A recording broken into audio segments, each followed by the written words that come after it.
Good evening, everyone. I'd like to welcome you to this evening's lecture hosted by the Olmsted Society and the Riverside Public Library. We're very pleased to have you with us tonight. And we want to thank the Township Hall for hosting us. One of the important aspects of living in Riverside is our proximity to the train. Many of us rely on it for transportation to work, and it's really the reason Riverside has sprung up where it has years and years ago.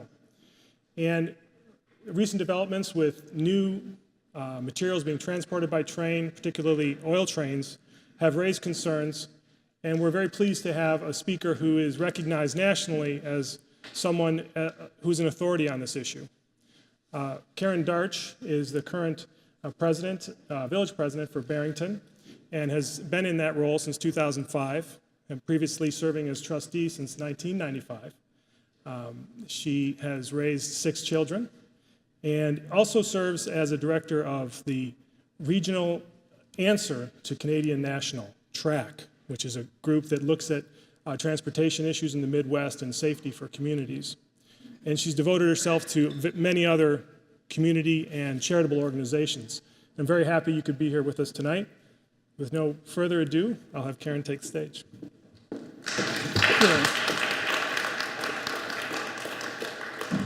Great, that's good, great. Thank you, Rob.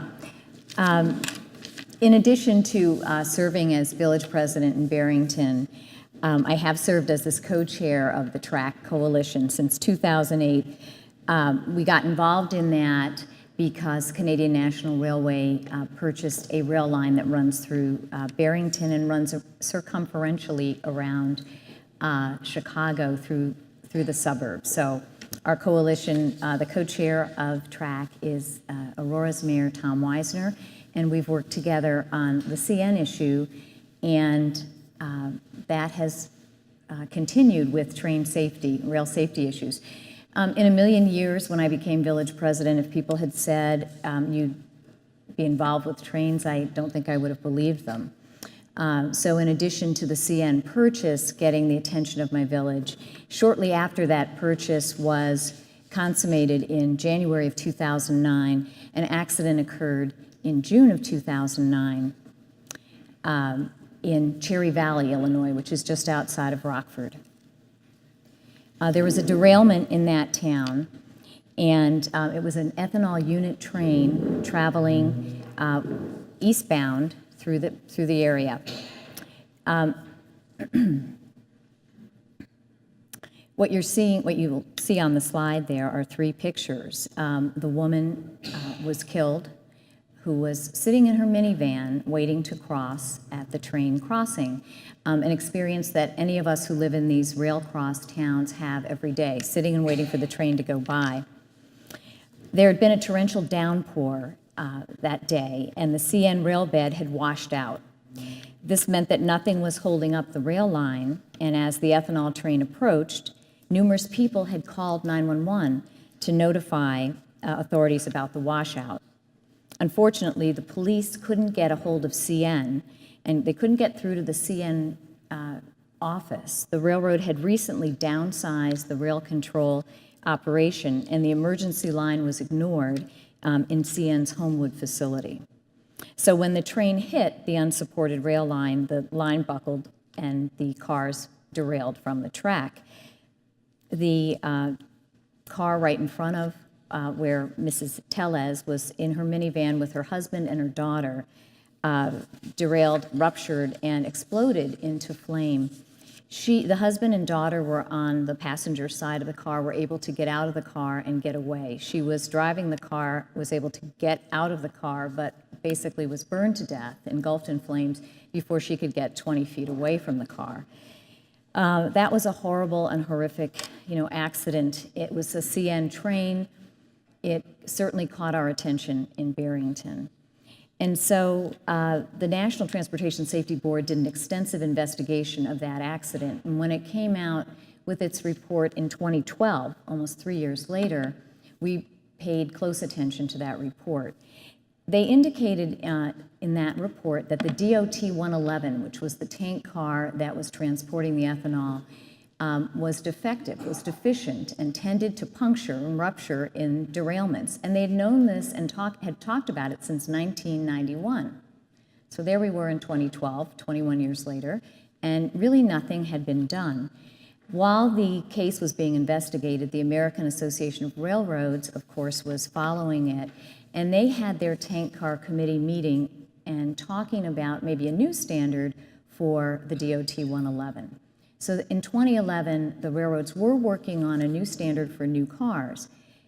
We were aware of that petition, but when we saw this report, decided that it wasn't going to be enough to just have a new tank car standard. There needed to be a look at all of the thousands of cars that would continue to be on the rails. A tank car has a life expectancy of 40 to 50 years. The average age of a tank car in 2012 was 8 to 10 years old.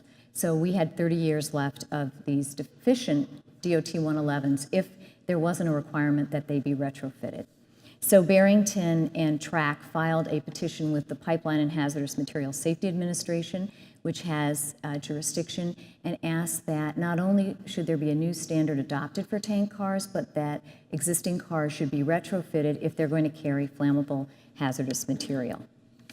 And we were waiting for that federal action. We got a note back from the agency saying, we'll accept your rulemaking request, but then nothing happened. Nothing happened until Lac-Megantic, which was the next summer, 2013. In July of 2013, this disaster occurred.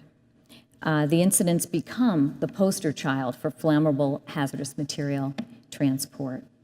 A runaway train was involved in this accident, and it was hauling Bakken crude from the Bakken area in North Dakota. It derailed in the middle of the night in the center of this lovely resort downtown and killed 47 people, most of whom were in one building, a nightclub, at 1 o'clock in the morning. Instantly killed, really had no way of getting out of there. 5 of the bodies were never recovered. So it was something. The 2 photos that you're looking at, on the top one, it was taken the night of the disaster. And you see the flame, which was incredible, and we'll see a little bit more of that in the presentation.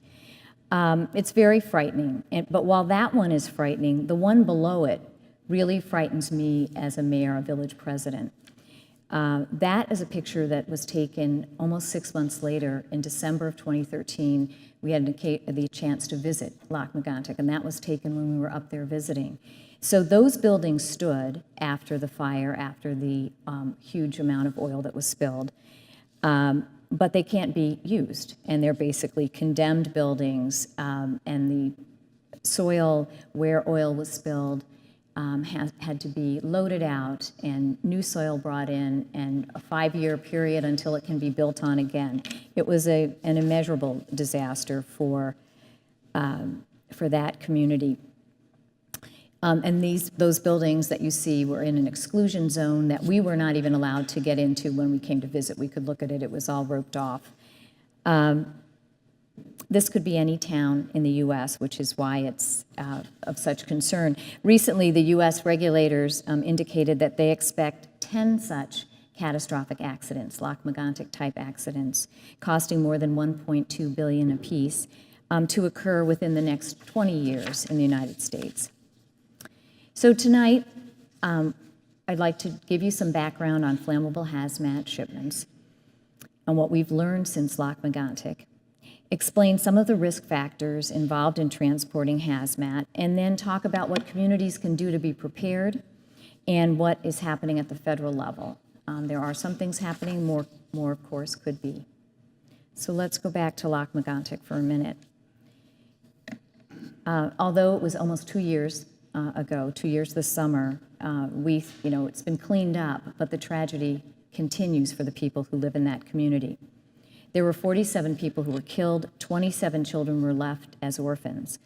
When we visited in December of 2013, 4 people had committed suicide, and they expected another 20 or so in the ensuing 3 to 5 years. A recent health study estimated that 66% of the town's residents are afflicted with PTSD, post-traumatic stress disorder. 169 people became homeless after the tragedy.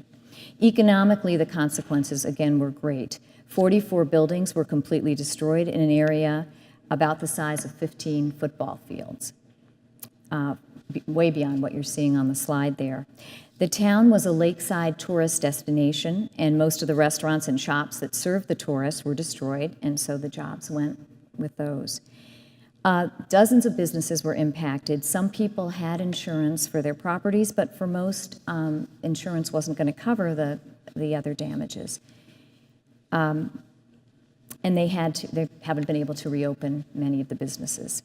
The main industrial employer in the community relied upon the rail line to transport his finished products, and because they didn't have access to that line after the disaster, 400 people were laid off.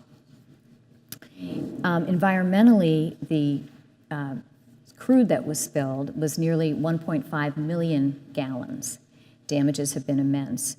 The crude that night flowed out of the 60-plus tank cars that were breached and opened and burned, but it flowed into the sewer system in the community and toward the lake. The lake was on fire, and it would explode as a new rush of oil would come in. It would burst into flames some more. People described having to run from this sea of oil that was chasing them, the folks who were able to move around in the town and get away from it. There were 558,000 metric tons of contaminated soil that had to be treated and removed, and that was at a cost of $100 million. 12 million gallons of oily water had to be removed from the lake, the nearby river, and the town sewer system. Only this summer can the installation of a new sewer and water system begin, and road repairs and so forth continue for the rebuilding of the community. The remediation and the rebuilding costs are astronomical, estimated to be between $1 billion and $1.5 billion. And the issue of paying for those costs remains unresolved.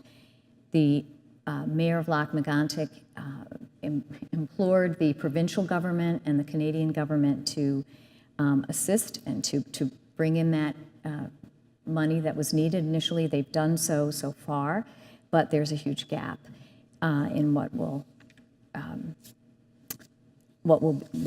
end up needing to be spent there, as you've heard. And then there are some suits for damages from the families that are ongoing, and of course everybody's probably watching that. There are limitations on damages in Canada and on personal injury damages, so there's a cap there. But the railroad that was responsible for this, the MM&A, had $25 million in insurance. They declared bankruptcy about 2 days after the accident because there really was no, they could see the catastrophic losses. What you're looking at now is a chart. It explains kind of what we've been seeing here, the growth of crude and ethanol traffic in the U.S. and the increase since 2005 through, this one goes through 2013, again it increased in 2014. We've seen a more than 4,000% increase in carloads of these commodities, and these are flammable hazardous materials. And they travel in unit trains quite often, which means the train is only carrying that cargo, and so you can see why so much can be transported.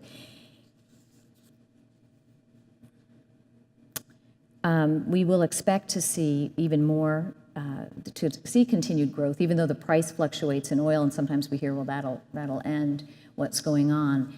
Not so much.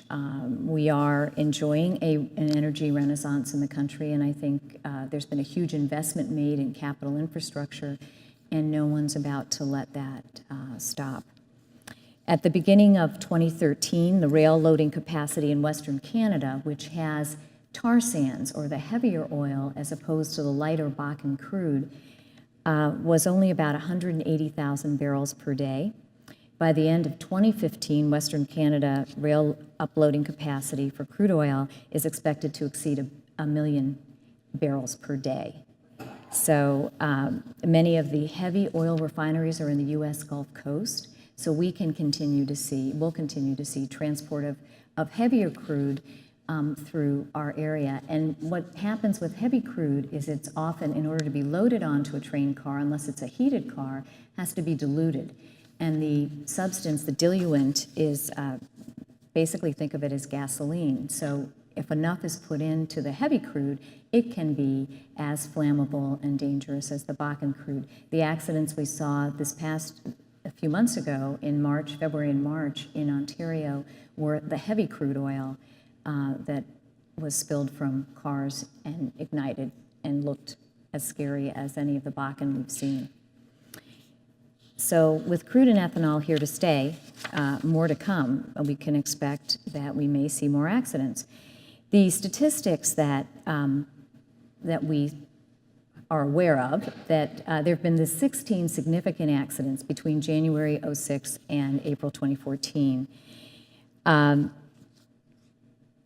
the fatalities, of course, the 47 in Lac-Megantic and the one in Cherry Valley in the ethanol accident are what we've seen so far.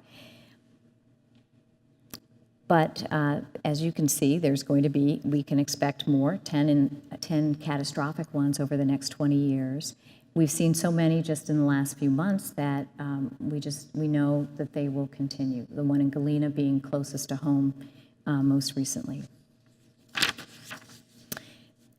The American Association of Railroads will tell you that, and we know the statistic by heart, 99.997% of hazmat arrives safely. And so they say basically the rail system is safe.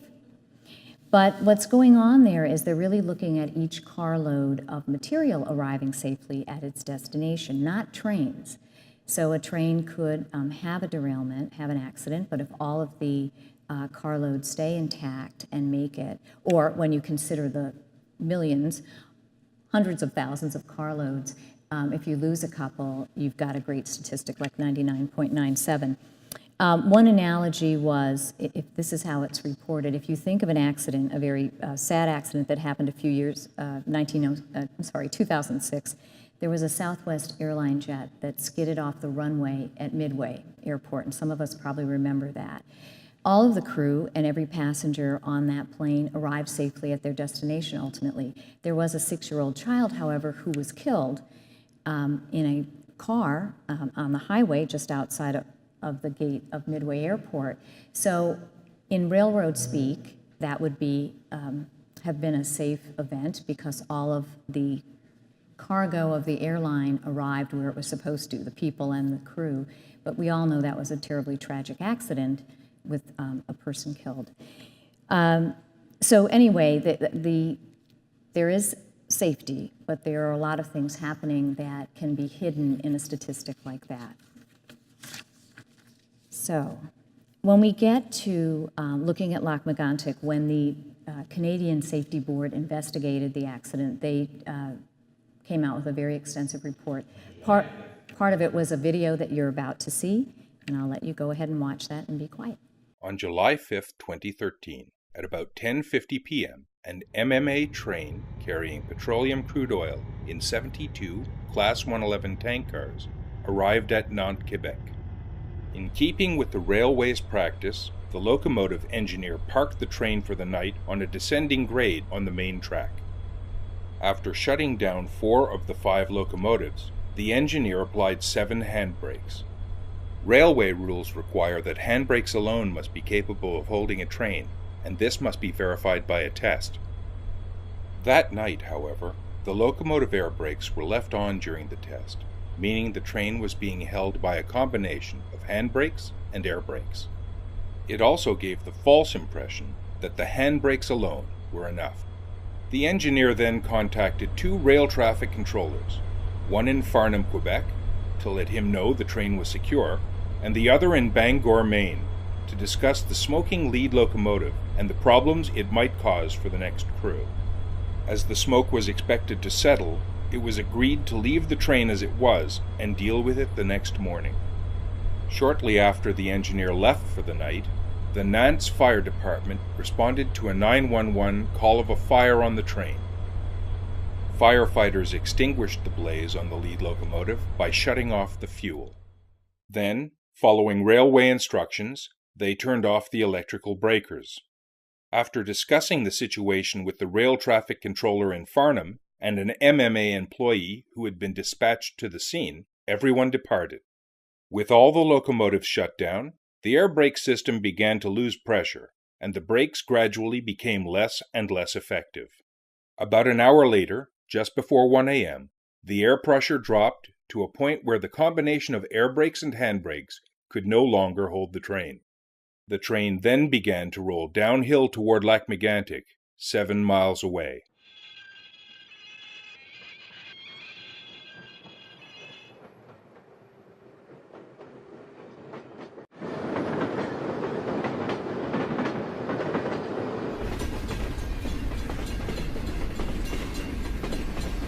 As it moved down the grade, the train picked up speed, reaching a top speed of 65 miles per hour.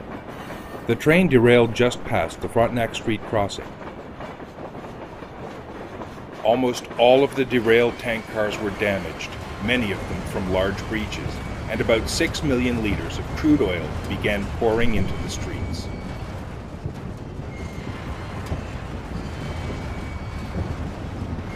The fire began almost immediately, and the ensuing blaze and explosions left 47 people dead.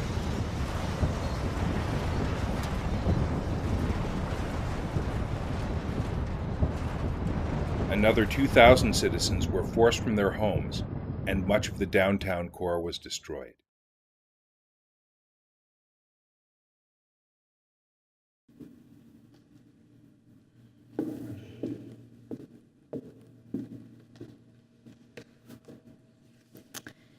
While people will say that Lac-Megantic was an outlier because it was a complete tragedy of errors, of so many errors, a runaway train, 62 miles an hour, no crew aboard, it does show that the combination of human error and equipment defect can easily combine to create an unthinkable scenario, which you saw there. So the need for stronger tank cars and enhanced operating and inspection of track and of brakes set on trains becomes incredibly important. The risk factors that we have looked at and that the NTSB has looked at and the agencies.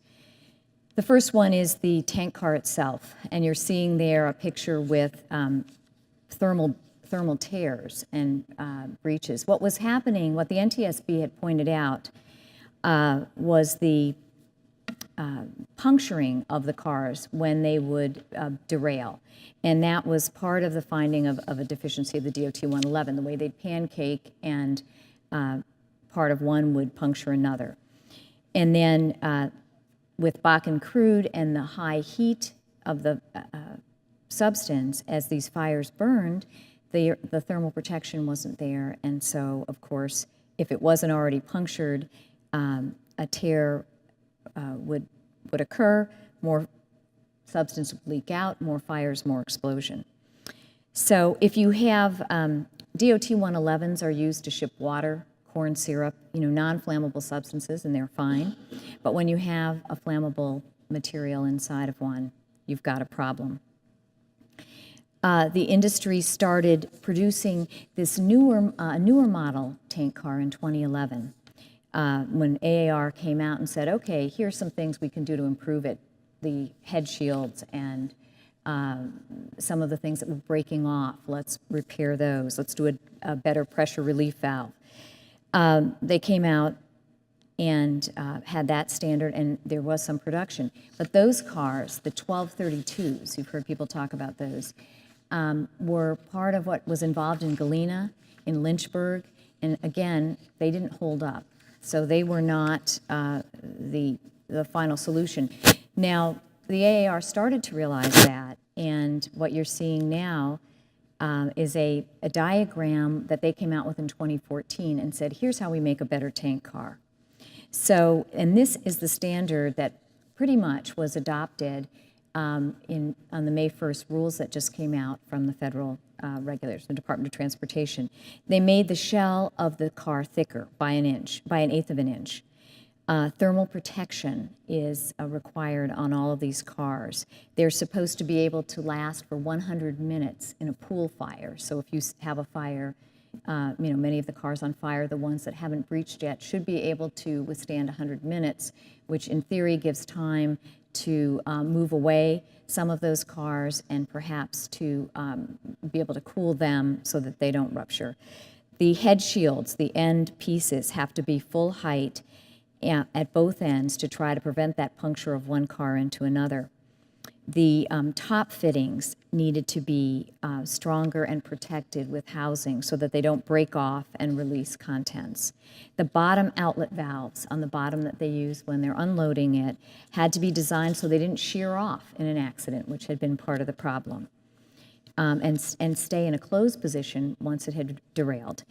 The relief valves, the pressure relief valves, had to be sufficient to relieve the pressure more rapidly so the car didn't burst. Yesterday, despite the new rules with a stronger standard that came out May 1st, a company, Tesoro, decided to order some even stronger cars that exceed the tank car standard. And they actually will be able to withstand double the pressure. They're almost a pressure car, really, and will function as one. And so that's important to see industry on its own deciding to take some, step it up. The second risk factor are the brakes on the train. You saw the what happened in Lac-Megantic, where the air brakes weren't engaged anymore once that engine was shut down, and the hand brakes hadn't been set sufficiently enough, so the train took off. There have been some rules that were issued right after that about checking the brakes, how many had to be set, reporting in, getting sign-off. But with the new rules that came out from the Department of Transportation May 1st, there now will be a requirement to have something called ECP brakes, electronically controlled pneumatic brakes, when a railroad is operating 70 or more cars in a unit train. 70 or more cars of a flammable hazardous material, so presumably in a unit train. And they'll have to be have these brakes or go 30 miles an hour or slower. What you're seeing in that picture, the red cars were all punctured because they pancaked. So, picture the pancake and one hitting into another and puncturing. They otherwise probably would not have ruptured and opened and spilled their contents and added to that catastrophe. So the importance of the ECP brakes can't really be understated. The ability, and they allow each car to stop at the same time, so you end that pancaking effect. Railroads are balking at that requirement, and part of the reason there is that the tanks cars themselves are not owned by the railroads. For the most part, very few are owned by railroads. They are owned by the folks that produce the oil or ship the oil, or the refineries on the other end. So they're either owned by those people or leased from a tank car leasing company. So when the tank cars are upgraded now, if ECP brakes are not applied and they're given to the railroad's saying, hey, we aren't going to be able to have ECP brakes on 70 of them if they're not given to us that way, and so it's going to slow us down. The railroads do not have the ability to refuse a tank load of any material. They have a common carrier obligation, so they have to carry the cars. So the different players in this play different roles, and each has something that they're interested in and something else that they are not too interested in. The third risk factor is volatility. And right now, when materials are classified as flammable hazardous materials, to put a product into a tank car right now in order to decide what level of flammability it has and what kind of tank car it needs to be in, you have to know its flash point and its boiling point. Prior to 1990, you also had to know the vapor pressure of the product. And that kind of went by the wayside as a measure, and we went along fairly well, presumably till recently. With Bakken crude oil, it has what are known as light ends. Part of that fracked oil will have butane, propane, and other very volatile, flammable gases mixed in with the oil. And that's what we're seeing and what you saw in the Lac-Megantic pictures being so explosive. If the oil is loaded into the tank car and it heats as it is carried along, it's a hot summer day, whatever, it warms up and it expands. And its vapor pressure exceeds really the capacity of that tank car, which has happened, you have a very volatile situation. So the folks in North Dakota have been talking about taking some of those light ends out of the oil before it's put into a tank car, making it less volatile, degasifying it. The DOT has gone as far as saying, well, we'll look at pressure testing, but in these new rules, they didn't adopt a required test for volatility. So that is still an area of great risk if very volatile product gets put into a tank car that is not sufficiently manufactured to handle that. Let's go to our next one. Risk factor 4, inadequate policing of rail industry practices. Essentially, the railroads self-report breaches of the rules, and in August 2nd of 2013, right after Lac-Megantic, there was a lot of attention, a lot of emergency orders coming out of the Department of Transportation. And one of the orders talked about the shortcomings of this sort of self-policing by the rail industry. There was a definite disconnect between infractions observed by the regulators, FRA and PHMSA, and what the railroads were reporting themselves. So certainly we're concerned about enforcement of the rules, that people are taken to task if they are not following the protocol, the rules, that there are sufficient fines. Fines are very low in our estimation compared to what you'd see in the airline industry for the wrong bolt somewhere. You know, that's several $100,000. It's a slap on the wrist, essentially, in the rail industry. Let's go to community preparedness. Okay, so with the risk that's out there, how do you prepare as a community? Our first responders, and you see some in one of those pictures, are trained. The railroads will take them out to Pueblo, Colorado, where they have a training center. And if a railroad's coming through your town and it's transporting hazardous material, and we'll train them, but they can only take a couple at a time. They'll teach them how to respond to these fires. We've sent people from Barrington out there. They'll come back and train others in the department. But it's very difficult to respond to a fire like Lac-Megantic or what we might see in one of our towns. You can't get close enough to these hot burning cars, carloads of material. So the responders really haven't been able to do very much in any of the accidents other than let the stuff burn out. And environmentally, that's probably one of the best things that can happen if the oil burns itself out. The ethanol, it was a 4-day fire in Cherry Valley. We've seen 4-day fires in some of these recent accidents. The foam that's required to put out the fire or to spray the adjacent tank cars so they don't explode is not something you would have in the quantities required in any local fire department. Maybe O'Hare might have that enough. There's stockpiles of it that the railroads keep, but Galena, Illinois is the closest big supply that we know about in this area. And it doesn't make sense to stockpile a lot. It has a shelf life, and most departments are going to have enough for a car fire. So it really has to be brought in by a railroad, and in the short term, it's a bit problematic to try to do that. So basically, you're left with evacuating within a half mile on either side of one of these accidents. So what you're seeing here is a picture of downtown Chicago with City Hall at that red dot in the middle. And we drew a circle around it to indicate what a half-mile area would be. And for any of you who know the loop and can picture where City Hall is, you know the office buildings, the residences, that would be, and what a job that would be if you had to evacuate that many people quickly from that space. When Cherry Valley, Illinois happened, they had to evacuate about 1,500 people. from the subdivision in the middle of the night after the fire had been burning, and there were fumes, and they needed to get that many people out. It was an incredible task when you think of the senior citizens living nearby. If you've got people who have to need assistance, it's something to contemplate. And if you live close to a train, and people ask me this a lot in my town, I say just be prepared if you hear something unusual to go. If it's chlorine, you may need to shelter in place, but you need to be prepared to go if it's a flammable situation that can turn ugly and pretty quickly and get out of control.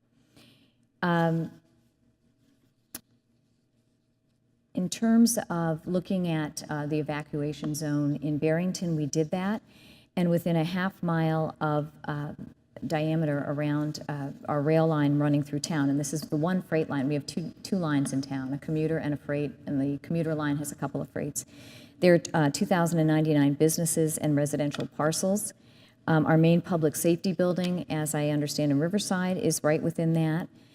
The Metro commuter train station, 3 senior living facilities, a nursing care facility, a hospice. Most of our commercial downtown area, 6 churches, 8 parks, recreational facilities, a major ComEd electrical substation, Village's water and treatment plant, and 3 water facilities, as well as schools. And our high school, our 3,000 student high school, is about 3 blocks from the freight line. So it would be staggering for my community. When an accident occurs, who pays for it? In Lac-Megantic, there was $25 million. I'm watching tank cars go by out the window as I speak here, so there they are. You've got the government paying for it. The taxpayers are paying for the cleanup up there. Most of the Class 1 railroads, which are the big railroads, BNSF, UP, CPCN, carry about $1.5 billion in insurance. The smaller railroads don't carry anywhere near that. But when you look at the costs of a Lac-Megantic, that's the whole insurance policy for one of those guys. We have talked about and talked with some of the congressional folks about should there be some sort of pool here, a super fund as there is for hauling nuclear material for an accident like this, because there's no way that a community is going to be able to afford to clean it up, even a railroad. And it's definitely something that has to be on all of our minds. So on May 1st, the U.S. Department of Transportation came out with some new rules, and you've heard a lot about those in the media, and they're being touted as this wonderful safety improvement. The tank car standard is a better standard. The problem that we're seeing and stressing is that rule for the requirement for a new tank car for flammable hazmat, and any of the other rules related to speed limit, brakes, the ECP brakes, only are required for what the DOT calls high hazard flammable trains, HHFTs. Those are defined as trains with 20 or more tank cars of flammable hazmat in a block, so 20 of them together, or on one train, 35 or more cars. So essentially, you can run 34 tank cars of crude oil, ethanol, or any of the other hazardous flammable material on a train, as long as you only have 19 together and then some kind of separation car, and then you could have another 15. 34 tank cars carry 1 million gallons of product. So we feel that there's a major loophole in the rules as they were issued, and that's a major problem for communities like us. We're not sure if and so the speed limits and any of the other things that you're hearing about don't apply unless you are a high hazard flammable train. So what's going to happen with these rules? And we're not sure that we're going to be looking at the law of unintended consequences, where the railroads decide, okay, well, we'll run 34 carloads of hazmat. We don't have to get any new cars. We'll take 34 at a time. It's obviously more crews for them, but there's no investment in new equipment if you wanted to do that. Will we see manifest trains, which are mixed trains that have 15 tank carloads of material on them, or 19 carloads and then more? We don't know, but we're concerned because we know that a few carloads, 2 carloads, can be disastrous. In the 13 accidents that DOT featured when they were first talking about this rule last August, they had a chart of 13 accidents. Cherry Valley was on there, several of the others that we know about. In 9 of those 13, it was fewer than 20 cars that had breached. Some of them it was only 2 or 3 that had caused a very catastrophic accident. So that's a huge concern, and one of the reasons why we, TRAC and Village of Barrington and Aurora together filed a petition for review of those rules in the Federal Appellate Court, the Seventh Circuit Court of Appeals. Several other groups, the American Petroleum Institute, for their reason, they don't like the brake rule, so they filed a petition for review in another circuit. The River Keepers and Earth Justice have filed petitions for review for reasons more similar to ours in another circuit. And so what will happen in the next few days is the federal court will decide where this petition is going to be heard, and there will be a briefing of that issue, and hopefully we can make some headway and get those rules sent back to the agency for further work. In the meantime, there are 4 bills that are pending in Congress that address tank car issues, some of them calling for the removal of DOT 111s right away. We were also concerned, even where the rules applied to the HHFTs, they still had a fairly long time frame for phasing out the tank cars. Ethanol was given 8 years. It could still run an HHFTs for another 8 years in DOT 111. So that seemed incredibly long to us, given the problem that it can be. So with that, I will stop talking and ask if there are any, take some questions if anybody has them. Yes, sir. When the railroads were allowed to purchase, for example, CN purchased a lot of little railroads, and they changed the routing of the freight. Did that make the problem? Yes, they purchased what was the EJ&E line running through our town and through Aurora, Naperville, down around Joliet, and then turning south and heading down to the Gulf Coast. So the EJ&E, we would see 3 trains a day in Barrington, and most of the town didn't know where that train line was. CN has purchased it, and in their application for purchase said we're going to run about 20 trains a day when we get up to speed. They are there now, and what we're seeing on that line is some of this oil, ethanol, you name it, we're seeing it. And so that stuff is going through Aurora, Bartlett, everybody in that western loop. So that is, it was a great business decision for them. They are getting it down to the Gulf Coast. They get it to Memphis, Tennessee, to ship around the country, but it's definitely increased our traffic and our risk. Oops, sorry. Yes, sir. You mentioned insecurity or surveillance. Is there any consideration, we just had Amtrak derailment, there's a lot of talk about things that are thrown at these trains. Is there any, what about the security in that sense, that somebody might do something? Mm-hmm. Is that part of the problem? So far, the railroads will say that one of the reasons they don't have a schedule for freight, unlike the commuter lines when we all know when they're going to be coming through town. There's no schedule for freight, so they move on their own time frame.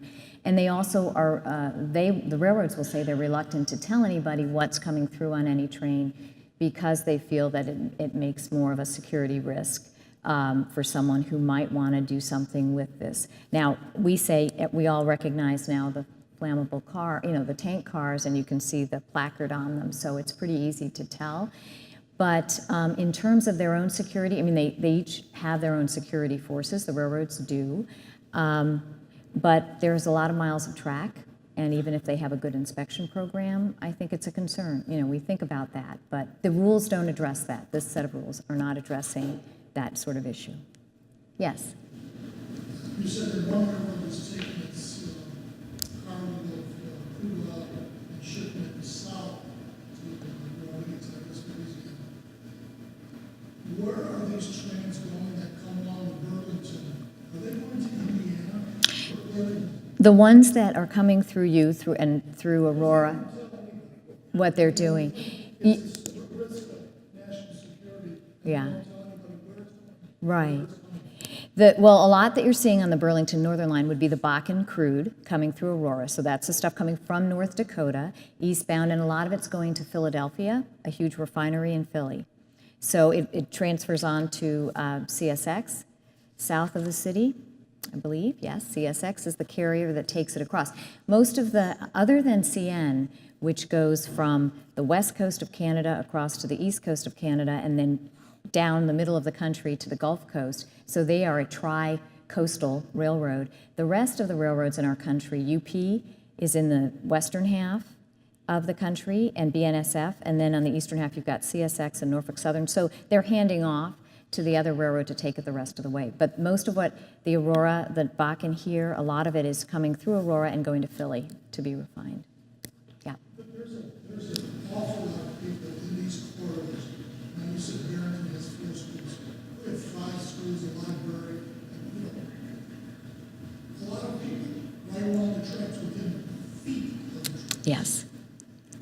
And the fact that they won't give us any information, what can a group of people living along these corridors do to force them to either change direction or change the way they do business? Well, here are a couple of things. I think they own the tracks.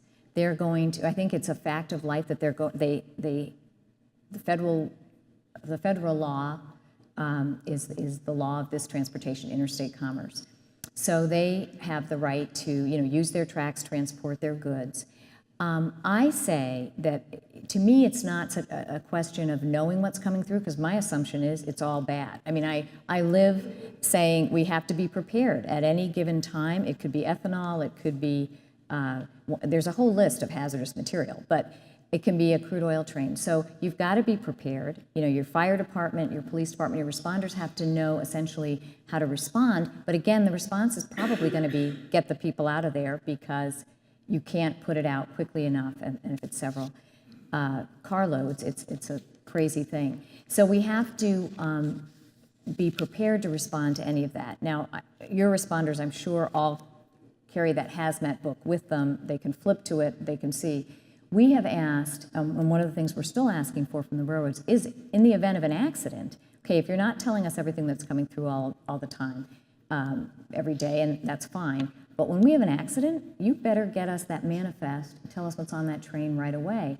In Cherry Valley, the engineer was about a mile away on one end of the train with the paper manifest explaining what was on the train. So it took the engineer and the conductor about 2 hours to walk around the flames to get to the responders, to hand them this thing, to tell them what was on the train. And in the meantime, the responders had contacted some other rail person they knew who said it's probably ethanol or whatever, and they started their response, based on that. What the railroads have now is an app that you can download, and you can input. If you can get close to a tank car, you actually put the ID numbers from the tank car into that app. It'll tell you what's in that car, and in some areas, and shortly, they should be able to tell you what's on the whole train. That's great, but we're saying if you can't get close enough to the car, how about the railroad, who knows where their trains are, immediately contacts the 911 center for that area, for those responders, so they tell the responders what the heck they're coming into, so they know how to react. So that's something that we asked for in 2012 when we petitioned. It wasn't addressed in this rule. We've again asked for that in this petition in the federal court.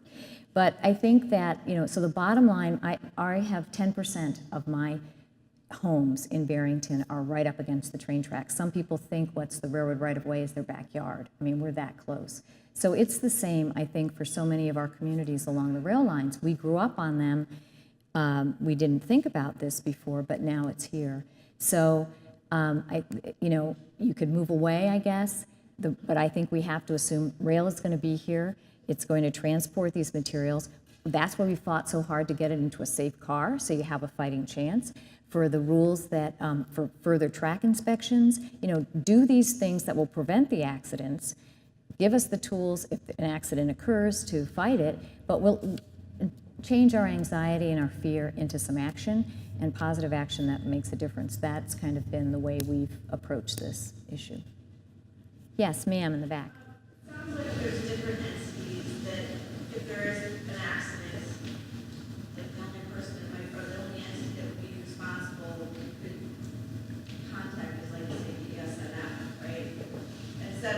contact the ethanol or that company? Because they're excluded from responsibility? That's an interesting question, and it was one of these things, get him. The owners of the tank cars, the guys shipping the stuff will say, well, if the railroad would just keep the car on the track, we wouldn't have an accident. And then the railroads say, well, if you put it in the right kind of car, or if if there's a better tank car, which is why they came out with a new tank car standard in 2011 and have been supportive of a safer tank car, because they know they're responsible.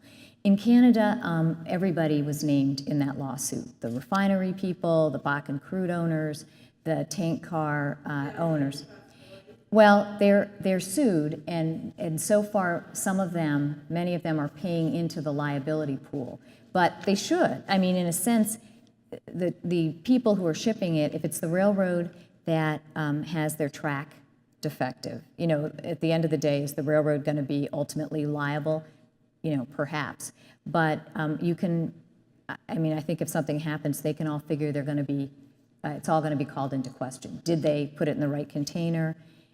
So they all had their little piece to play, their little part to play in making it safe. But at the end of the day, there might be one pivotal thing that causes the accident. And Sometimes these trains are so heavy, it shakes the ground. I flew in California and felt earthquakes, and I would wake up because I feel the ground shaking. right. Because whatever's coming through is so heavy.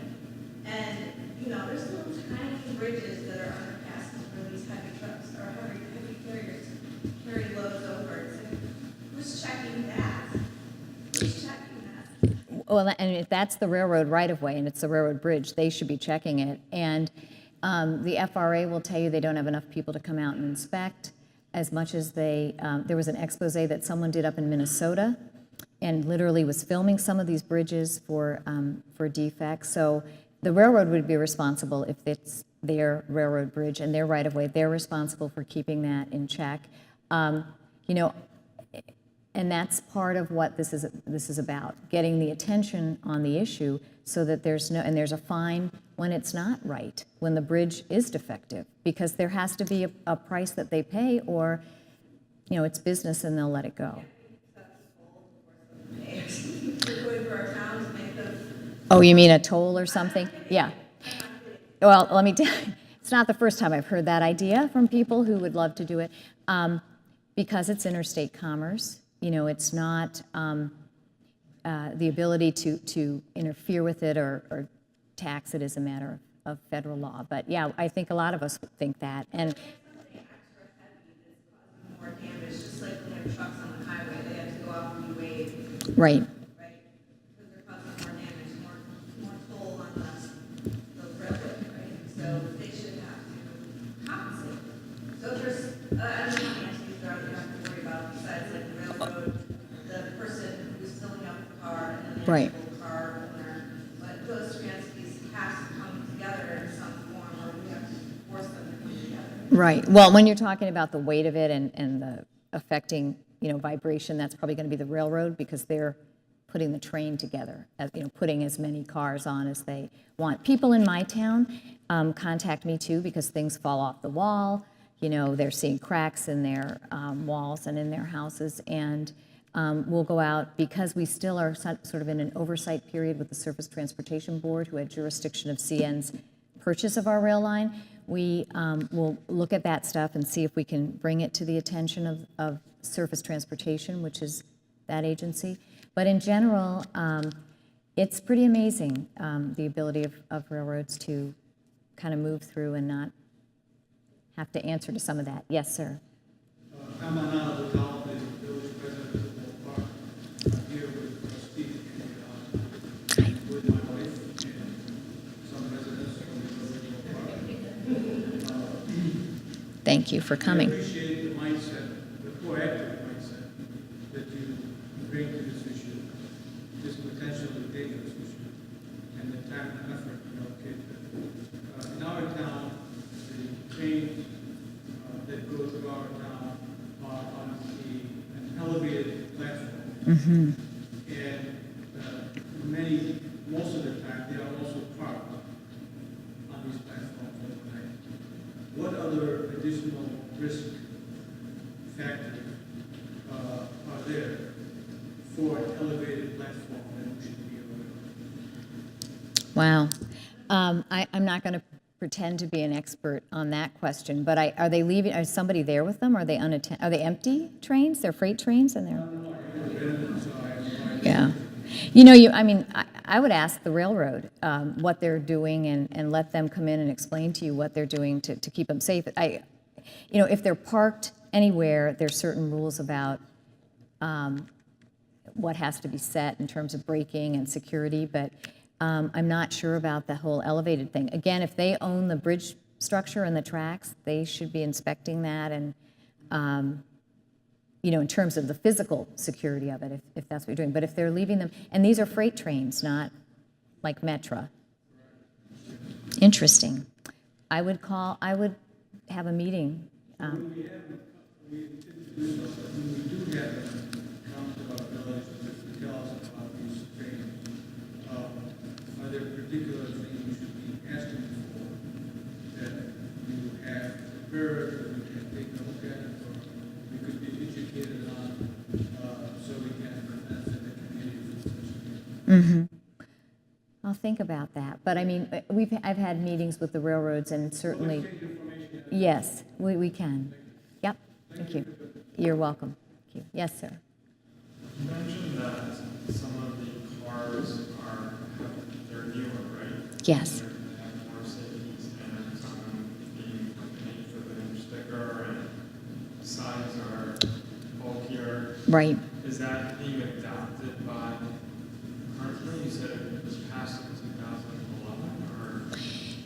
Yeah. Well, what got adopted, the 2011 standard was a little better than what was before, but what just got adopted by the Department of Transportation the other day for a new standard was the eighth of an inch thicker and the better standard, the diagram you saw up there.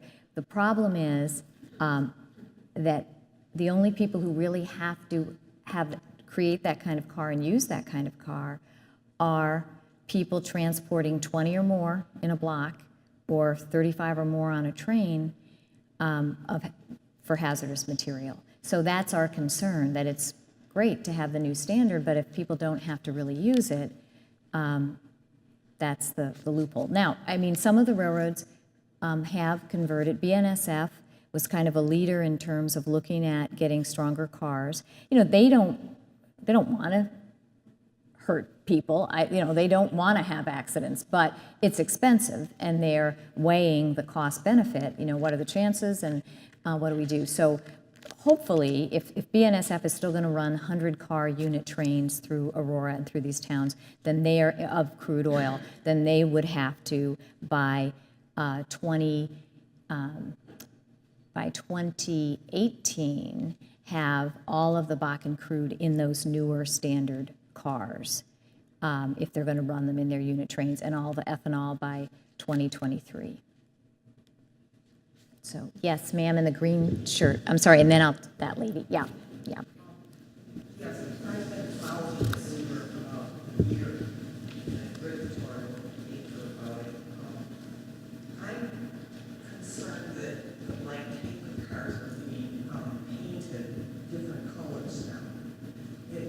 Some of them look like Oreo cookies with brown on the outside, white in the middle, or Right. opposite. Right. And so, is this significant? I mean, does it say what's in them? Yeah. Yes. Sure. Oh, I'm sorry. Yes. The question was noticing a difference in the tanker cars. Some of them look like Oreo cookies. I love that, where they're white now on the main tank and the two ends are black. What you may be seeing happen is some people improving some of the cars, or a new, and you may see that more in the future as they retrofit some of the existing cars, because you are allowed to retrofit existing and put another jacket on it, and those shields on the end may be another piece. The key thing is the placard, that little sign on the side of the car. When it's the red sign with the little flames and it has a 3, that means it's a class 3 flammable material, and then it'll have 4 numbers, which are its UN identifying number. So 1267's crude oil, ethanol is I'm going to say the wrong number if I say it, but like 34.95 or something. So those numbers tell you what's in the tank car, and that's what I'm talking about when the first responders come up. They've got a little flip chart. They can look and see, oh, this is this. I'm supposed to evacuate within so many, a mile, do this, do that. When you can't get close enough to see it, you want to know what the heck's in there, and that's where we're saying the railroad should be, if there's an accident, sending the manifest, telling them what is on those. But the critical part is the placard to tell. So don't be concerned if they look different. For that material, they need to put it in the right kind of car. So the lady in the black and white, sorry. Behind me, there's a line that's about 28 years south, and they have just framed it. Now, with Burlington, the opposite end of town, they have the Amtrak Metro and the freight. I was probably about 2 months ago, I was at Beauty Parlor, close to Harbor, and had a gas leak across the street. And they evacuated all the people out of the building that was medical. And right there is where the Metro comes in and pulls in, their trains. They were letting people off. They had Metro trains going there. All this was going on. We had police, fire departments from everywhere around. And I didn't think it was, it frightened me afterwards. I didn't think they handled it well at all. Mm-hmm. Interesting. Wow. What happened in that case was not a gas leak. It was a suicide of a man who used helium to kill himself. That's why the evacuation happened. It had I nothing to could do- smell the gas. Oh, Yeah. all right. Okay. All right, so we have one or two more. I'm sorry. And I'm sorry, the lady in the back from, Very practical question. I think that the information that you had on your PowerPoint was very, very helpful. I would love, and I'm a village trustee in Oak Park, I would love to be able to share that. sure. Is it made public? Is it online? Is there some way that you can send it out? This presentation is being recorded. It's going to be, this presentation is being recorded. It'll be available on Riverside TV Channel 6. It'll also be posted to YouTube. And the information that's been presented on the PowerPoint will be available very clearly at the YouTube and Riverside TV presentation. So one more question, Karen? Why don't you go ahead? Absolutely. This man right in front, sorry. I read an article in the Whole World Herald recently that talked about reports that were made by the railroads, the BNSF and UP, to the state of Nebraska on a quarterly basis about routing and gross traffic numbers, not schedules, but volumes and routes for the oil trains. Is there do they have the railroads have an obligation to report to the states? How does that work? There. Find out whether or not trains even come, oil trains even come to a park in UP. Right. There's no oil traffic on UP. There was a reporting requirement that was put in as an interim rule last year, and they had to report, the railroads had to report to the state emergency management people. Yes, the CERC, the State Emergency Responder Committee, if they had certain oil trains, unit oil trains, it was just oil, wasn't ethanol, coming through, and we had the number in Illinois was 40 a week through the BNSF line through the area, or was it just, there was 40 was the number. Rich Ronsky in the Chicago Tribune ran some articles on that, and you might want to just go back and look. But when the final rules came out, that was actually, they kind of stepped back from that requirement now. So I think the railroads really said, we don't need to be reporting that. So know that they are coming through. I mean, I go back to that. The bottom line to me is you have to assume that they're coming through. If you could sit out there and look at those placards and read 1267, and you're going to know it's an oil train coming through. So we knew a number then. We know that we're seeing that uptick in oil. So it's going to continue, and I think the safest thing is to just assume it's there, and it could be any hour of the night or day. Thanks. I think that was my last question. So I'll take, yes. I'm not satisfied with just being prepared for a disaster. So what I'd like to know is, have you ever approached Senator Durbin or anybody who makes laws on this? Because what you're describing are business practices, and business happens currently to be priority, I know, in this country and the world. But I think we as citizens here have rights. So I'd like to know, have you ever contacted Senator Durbin, and what if we all did? Yes, we've actually worked with Senator Durbin on this issue, and maybe I passed over it too quickly. There are 4 bills in Congress right now addressing oil train issues. Senator Maria Cantwell from the state of Washington has one that's pretty comprehensive. There are 2 in the House, 2 on the Senate side, and I know that Senator Durbin's staff has talked to her about those, and I think there's going to be further work because people were sort of waiting to see these rules coming out, and they obviously leave much to be desired. So I think you'll see a little further pressure and citizen writing to your congressman, calling him up, and your senator, saying that this is still an issue for us is really going to be important if this, the railroads are a very strong lobby. The petroleum folks are a strong lobby. So it will take citizen action, citizen input. Yes. You know what? Actually, I think I've got them. I have Senate Bill 859. Yeah, and that one is Maria Cantwell's bill. House Resolution 1804 by McDermott. House Resolution 1789 by someone from New Jersey, Payne. And I guess there wasn't a second Senate one, Suzanne, or am I missing that? But the Maria Cantwell one, Senate 859, is probably the most comprehensive, addresses the most issues, and does get to individual car. The Canadians, too, have come out with some new rules. Their approach is to say that every car has to be safe to carry these. They have far fewer tank cars, but we kind of like their approach. They did harmonize some of the other rules with the U.S. since we have railroads traveling, in North America, both sides of the border. But they've, having had that tragedy in their country, I think it's a more serious thing. And we hate to say it, but unfortunately, it may take a devastating accident here before we get action out of our Congress. I don't want to say that. I hope that's not true. But citizen.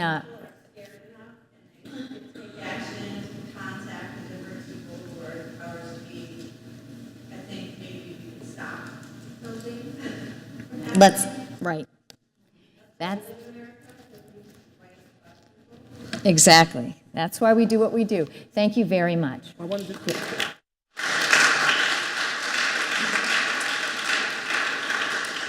just as a token of thanks for Karen spending her time and talking with us and educating us very well on this issue, we have a copy from the Riverside Library and the Olmsted Society, a biography of Frederick Olmsted. Oh, Thank you I love again. that. Thank you very much.